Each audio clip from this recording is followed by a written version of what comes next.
আমার মায়ের নাম ছিল মাধুরী। তিনি তার নামের মতোই সুন্দর এবং মুক্ত চিন্তার অধিকারী ছিলেন। মায়ের এক অসাধারণ গুণ ছিল, তিনি যে কোনো পরিস্থিতিতে সঠিক সুযোগের সদ্ব্যবহার করতে পারতেন। তার বুদ্ধি ও কথার ভঙ্গি ছিল অতুলনীয়। কিছুদিন আগেই একটি ঘটনা ঘটেছিল যা আমার জীবনে গভীর প্রভাব ফেলেছে। আমাদের সোসাইটিতে একটি বড় পার্টির পরিকল্পনা চলছিল। আমাদের সোসাইটিতে মোট 10টি বিল্ডিং ছিল, আর সবাই মিলে একসঙ্গে এই উৎসবটি উদযাপনের সিদ্ধান্ত নেওয়া হয়। উৎসবটি ছিল নতুন বছর উপলক্ষে। পার্টির দিন মা একটি উজ্জ্বল লাল রঙের শাড়ি আর স্টাইলিশ ব্লাউজ পরে বের হলেন। তাকে অসম্ভব সুন্দর দেখাচ্ছিল। করোনার সময় মায়ের জীবনযাত্রায় বড় পরিবর্তন আসে। তিনি তার শরীর ও স্বাস্থ্যের প্রতি বিশেষ মনোযোগ দিতে শুরু করেন। প্রতিদিন সকালে তিনি হালকা পোশাক পরে ঘরে বসে যোগব্যায়াম ও প্রাণায়াম করতেন। আমি মুগ্ধ হয়ে মাঝে মাঝে দূর থেকে লুকিয়ে মায়ের এই অনুশীলন দেখতাম। অনুশীলন এর সময় মাকে অনেক সুন্দর আর আকর্ষণীয় লাগত, যা আমার মনকে অনেক প্রভাবিত করত। পার্টির দিন মা ও আমি একসঙ্গে অনুষ্ঠানস্থলে পৌঁছাই। আমাদের সোসাইটির সবাই সেখানে আনন্দে মেতে উঠেছিল। মা ছিলেন খুবই প্রাণবন্ত ও হাসিখুশি। তিনি এই উৎসবের মূল আকর্ষণ হয়ে ওঠেন, কারণ মা সবার থেকে অনেক সুন্দর আর আকর্ষণীয় ছিল সেখানে। আর সাজগোজ করায় তাকে আরও সুন্দর লাগছিল। যতক্ষণ না লোকজন আসতে শুরু করল, পার্টির পরিবেশ ধীরে ধীরে আরও আকর্ষণীয় হয়ে উঠছিল। অন্য মহিলারাও দারুণভাবে সেজেগুজে এসেছিলেন। পুরো জায়গাটা আলো আর আনন্দে ভরে উঠেছিল। কিছুক্ষণ পর ডান্স প্রোগ্রাম শুরু হয়। সবাই একের পর এক মঞ্চে উঠে নাচতে শুরু করল। আমিও নিজের মতো করে পার্টির মাঝে ঢুকে পড়লাম।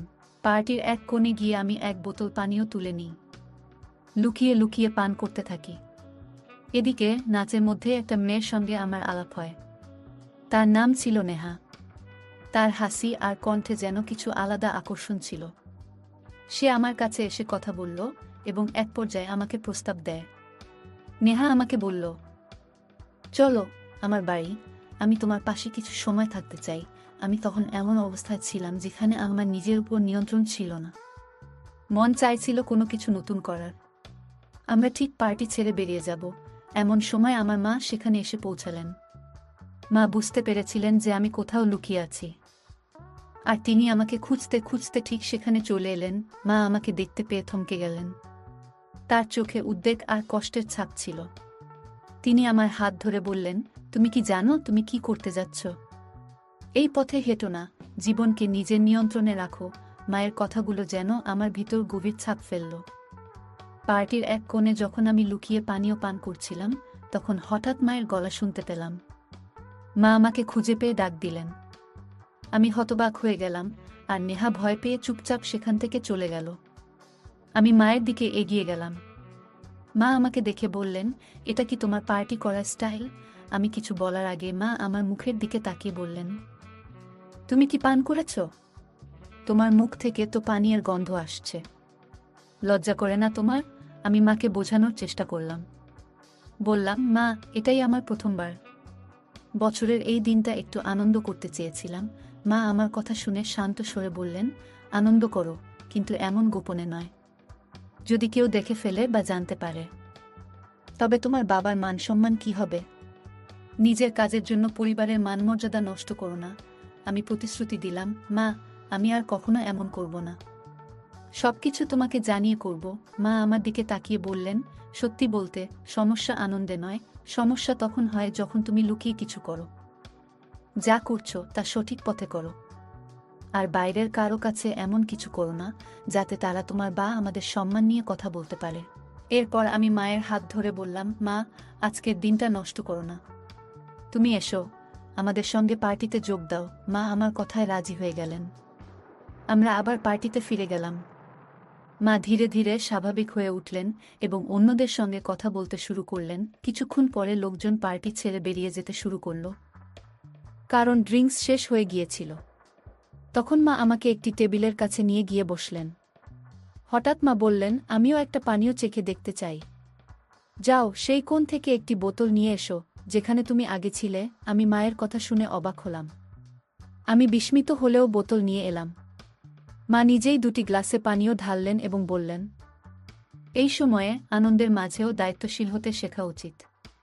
আনন্দ করো, তবে কখনো এমন কিছু করো না যাতে নিজের কিংবা পরিবারের সম্মান প্রশ্নবিদ্ধ হয়। মায়ের কথাগুলো আমার মনে গভীর দাগ কাটল। সেই দিনটি শুধু একটা পার্টি ছিল না, বরং জীবনের একটা গুরুত্বপূর্ণ শিক্ষা পেলাম সেই রাতে। মায়ের অনুরোধে আমি পানীয়ের 2টি গ্লাস তৈরি করলাম। মা জানতে চাইলেন 2টি কেন। আমি মৃদু হেসে বললাম, একটি তোমার জন্য এবং একটি আমার জন্য। মা প্রথমে রাগ করে আমার দিকে তাকালেন, তবে আমার হাসি দেখে শান্ত হলেন। আমরা চিয়ার্স করলাম, আর মা দ্রুত নিজের গ্লাস শেষ করলেন। এরপর তিনি আমার গ্লাসটি নিয়ে সেটিও পান করতে শুরু করলেন। আমি অবাক হয়ে তাকিয়ে রইলাম। 2টি চুমুক পর আমি মায়ের হাত থেকে গ্লাসটি নিলাম এবং বললাম, আমি আরেকটি নিয়ে আসি। মা হেসে বললেন, তাহলে তাড়াতাড়ি যাও। আমি আরেকটি ছোট বোতল নিয়ে এলাম। এবারও 2টি গ্লাস তৈরি করলাম, একটি মায়ের জন্য এবং একটি আমার জন্য। মজার ব্যাপার হলো, আমি তখনও আমার গ্লাস শেষ করিনি, কিন্তু মা ইতিমধ্যে নিজেরটি শেষ করে বোতল থেকেই পান করতে শুরু করলেন। মা পুরোপুরি মাতাল হয়ে গেলেন, আর আমি একদিকে হাসতে হাসতে তাদের সামলানোর চেষ্টা করছিলাম। এরপর আমি মাকে ধরে সোফায় বসালাম। সময় তখন রাত 11টা 5 মিনিট। একে একে সবাই ছাদে চলে গেলেন নতুন বছরের শুভেচ্ছা জানাতে, কিন্তু আমি এবং মা নিচে রইলাম, কারণ তিনি তখন কিছুটা অসুস্থ অনুভব করছিলেন। আমি মায়ের পাশে বসে নিউ ইয়ার কাউন্টডাউন শুরু করলাম। ঘড়ির কাঁটা 12টা ছুতেই আমি মাকে জড়িয়ে ধরলাম এবং নতুন বছরের শুভেচ্ছা জানালাম। এটি ছিল আমার জীবনের প্রথমবার যখন আমি মায়ের সঙ্গে এত আপন মুহূর্ত ভাগ করলাম। মায়ের গালে পাউডার আর মেকআপের মিষ্টি সুগন্ধ তখনও আমার মনে গভীর দাগ কাটল। এই রাতটি শুধুই একটি নতুন বছর উদযাপনের জন্য ছিল না, এটি ছিল মায়ের সঙ্গে আমার জীবনের এক নতুন অধ্যায়ের শুরু। মা সেদিন একটু অসুস্থ বোধ করছিলেন। তিনি বললেন, আমার এক হাত ঠিকমতো কাজ করছে না এবং এক হাতে শরীরে চুলকাচ্ছিলেন। আমি দেখে বুঝতে পারলাম তিনি হয়তো একটু অস্বস্তিতে আছেন। আমি তার কাছে গিয়ে বললাম, মা একটু বসো, আমি তোমাকে সাহায্য করছি। হঠাৎ আমার হাত তার গায়ে লেগে গেল। মা বললেন, কি হচ্ছে? একটু সাবধানে থাকো। আমি সঙ্গে সঙ্গে বললাম, সরি মা, এটা একেবারেই ভুল করে হয়েছে। মা মৃদু হেসে বললেন, ঠিক আছে, এমন ছোটখাটো ব্যাপারে চিন্তা করো না। এরপর আমি তাকে আরাম দেওয়ার জন্য পাশে বসে তার সাথে কথা বলতে শুরু করলাম। তারপর তিনি বললেন, আমি তখন থেকেই তোমাকে লক্ষ্য করছি। আমার শরীর চুলকাচ্ছিল, তাই আমি চুলকিয়েছি, কিন্তু তোমার দৃষ্টি সেদিকে চলে গেছে। তখন আমি আবার ক্ষমা চাইলাম এবং বললাম, এটা আর কখনো হবে না। তিনি বললেন, আমি তোমাকে ক্ষমা করছি না, শুধু একটু রাগ হচ্ছিল। তারপর তিনি আমাকে ঠাট্টা করে বললেন, আমার ছেলে ভয় পেয়ে গেছে, আমার ছেলে ভয় পেয়ে গেছে, তিনি ইচ্ছাকৃতভাবে এটি করছিলেন। তারপর আবার ঠাট্টা করে বললেন, এখন কেমন লাগছে? আমি বললাম, খুব ভালো লাগছে। এরপর তিনি আমাকে সোফায় ঠেলে দিলেন এবং বললেন, এখন দেখো আমাকে কেমন লাগছে। আমি মাকে দেখে বললাম, মা তোমাকে আজ খুব সুন্দর লাগছে। মা মজা করে পোজ দিয়ে বললেন, আমাকে দেখো, আমি কি মডেলের মতো লাগছি? আমি হাসি থামিয়ে বললাম, মডেল তো নয়, তার থেকেও বেশি সুন্দর লাগছে। তখন মা ঠাট্টা করে বললেন, তাহলে কি আমি সেই মেয়েটির থেকেও সুন্দর যার সঙ্গে তুমি তখন গল্প করছিলে? আমি লাজুকভাবে হেসে বললাম, মা তুমি সবার থেকে আলাদা, তোমার তুলনা হয় না। মা হেসে বললেন, ভালো করে বলো, সত্যি কথাই বলছো তো? আমরা দুজনই হেসে উঠলাম এবং সেই মুহূর্তটা খুব আনন্দময় হয়ে উঠল। আমি মাকে বললাম, মা তোমার তুলনা কারো সঙ্গেই করা যায় না। মা মজা করে বললেন, তাহলে বলো সেখানে কি এত পছন্দ করেছিলে? আমি হেসে উত্তর দিলাম, কিছু না মা, শুধু মজার ছলেই কথা বলছিলাম। মা হাসি দিয়ে বললেন, সব ঠিক আছে, আজ রাতটা একটু ভিন্নভাবে শুরু করি, নতুন বছরের আনন্দে মেতে উঠি। তখন আমি মজার ছলে বললাম, তুমি কি প্রস্তুত? মা মজা করে বললেন, আর যদি প্রস্তুত না থাকি? আমরা দুজনেই হেসে উঠলাম এবং সেই মুহূর্তটা হাসি ঠাট্টায় ভরে গেল। রাতে মা বললেন, তুমি কি সত্যি আমাকে সারা রাত এভাবে ধরে রাখবে? আমি মজা করে বললাম, হ্যাঁ, কেন নয়। তিনি হেসে আমার গালে মৃদু চিমটি কেটে বললেন, তোমার তো সবসময় তাড়াহুড়ো থাকে। আমি তাকে সান্ত্বনা দিয়ে তার ঘরের দিকে নিয়ে যেতে শুরু করলাম। তিনি হেসে নামমাত্র বাধা দেওয়ার ভান করলেন, কিন্তু তা ছিল মজার ছলে। ঘরে পৌঁছে আলো জ্বালিয়ে তিনি বললেন, এখন কি করব বলো?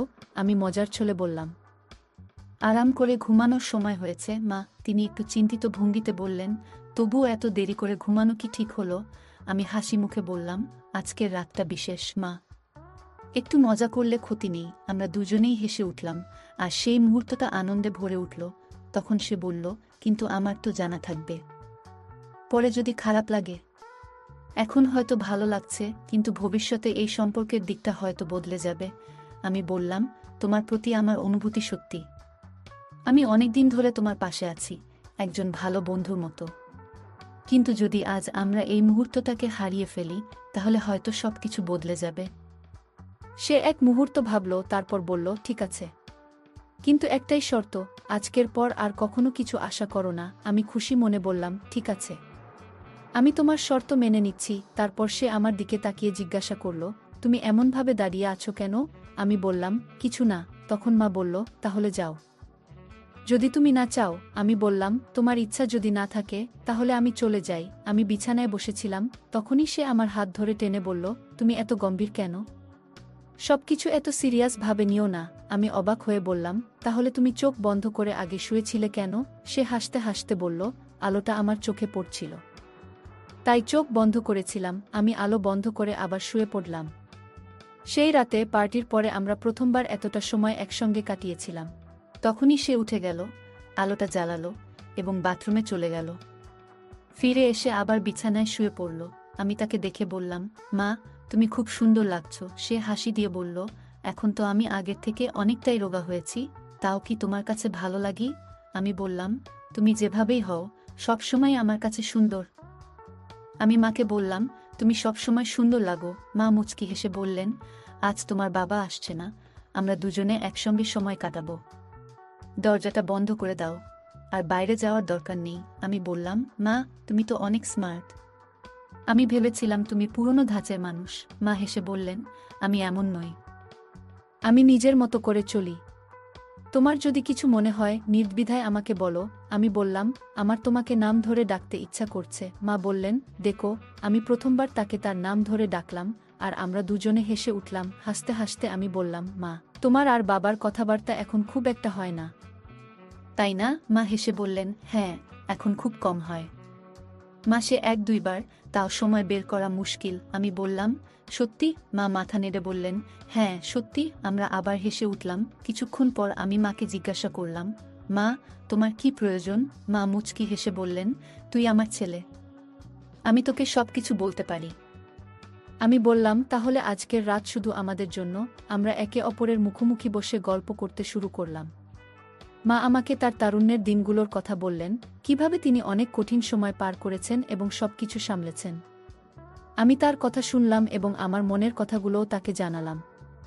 আমি মাকে এমন কিছু কথা বললাম, যা আগে কখনো কাউকে বলিনি। মা গভীরভাবে আমার কথা শুনলেন এবং তারপর বললেন, তুই জানিস আমি তোর জন্য কত গর্বিত।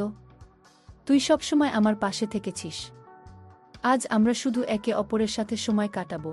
আমি মাকে জড়িয়ে ধরে বললাম, মা, তুমি পৃথিবীর সেরা। তারপর আমরা দুজনে একসাথে বসে গল্প করলাম, পুরনো দিনের কথা স্মরণ করলাম, একসঙ্গে হাসলাম আর মন খুলে কথা বললাম। কিছুক্ষণ পরে মা বললেন, এবার চল, ঘুমানোর সময় হয়ে গেছে। আমি মাকে বিছানায় শুইয়ে দিলাম এবং পাশে গিয়ে শুয়ে পড়লাম। আমরা দুজনে চোখ বন্ধ করলাম এবং একে অপরের সান্নিধ্যের উষ্ণতা অনুভব করলাম।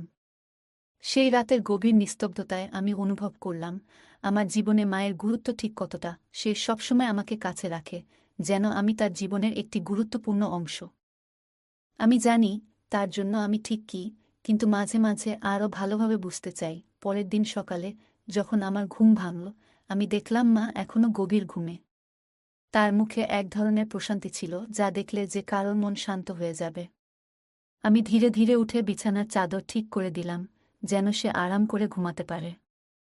রান্নাঘরে গিয়ে আমি তার জন্য চা বানাতে শুরু করলাম। চায়ের কাপের ভাপ উঠছিল, আর তার সাথে আমার মনে হচ্ছিল আজকের দিনটা তার জন্য একটু বিশেষ করে তুলি। যখন সে ঘুম থেকে জাগল, আমি চা নিয়ে তার ঘরে ঢুকলাম। মৃদু হাসি দিয়ে বললাম, গুড মর্নিং মা, চা নিয়ে এসেছি তোমার জন্য। মা একটু অবাক হয়েও আনন্দিত হলেন। তিনি হাসি মুখে বললেন, গুড মর্নিং আমার লক্ষ্মী ছেলে, তুমি এভাবে আমার জন্য চা বানিয়েছ? এটা তো চমৎকার শুরু। আমরা একসঙ্গে বসে চা খেলাম। সেই দিন থেকেই আমাদের সম্পর্ক আরও গভীর হতে শুরু করল। আমরা প্রতিদিন একে অপরের সঙ্গে আরও বেশি সময় কাটানোর চেষ্টা করতাম, ছোট ছোট বিষয় থেকে শুরু করে বড় চিন্তাভাবনা। সবকিছু আমরা একে অপরের সঙ্গে ভাগ করে নিতে লাগলাম। সেই রাত, যে রাতে আমরা একসঙ্গে এতটা সময় কাটিয়েছিলাম, আমাদের জীবনে এক নতুন অধ্যায়ের সূচনা করল। আমরা দুজনই একে অপরকে আরও ভালোভাবে জানতে এবং বুঝতে পারলাম। সেই মুহূর্তগুলো আমাদের সম্পর্ককে আরও দৃঢ় করে তুলল। তো বন্ধুরা, এটাই ছিল আজকের ছোট্ট গল্প। এমন আরও গল্প শুনতে চাইলে কমেন্টে জানাও।